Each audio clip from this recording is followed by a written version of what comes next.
Have you ever wondered what happened in ancient Rome after the sun went down? Imagine a city without streetlights, a world where the night was truly dark. For most Romans, lighting a fire or even a torch indoors after dark was a huge risk. So, how did they survive the cold, dark nights? Contrary to what you might think, they didn't just shiver in the dark. The Romans were incredibly practical. Wealthier citizens might keep a small, carefully tended oil lamp burning, its gentle glow just enough to ward off the deepest shadows. But for the average person, warmth came from simpler things.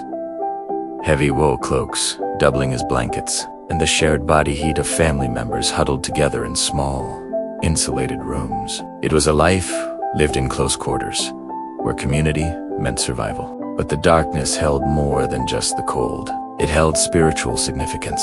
In the heart of Rome, the eternal flame in the Temple of Vesta was never allowed to go out. Priestesses, the Vestal Virgins, guarded this sacred fire day and night, believing it was linked to the city's fortune. It was a powerful symbol, a single, undying light representing the soul of Rome itself. In their own homes, many Romans would say a prayer before sleep, asking the household spirits, the Lares and Penates, for protection until dawn. As the city settled, a different kind of life emerged. You'd hear the hooting of an owl, the distant footsteps of the night watch patrol, or the final clatter of a merchant shuttering his stall. It was the sound of a city breathing, resting. While most slept, some, like the great philosophers and scholars, might sit by a window, using the faint light of the moon and stars to read or write, their minds kindling their own flames of knowledge. Then, as the first light of dawn broke over the 7 hills,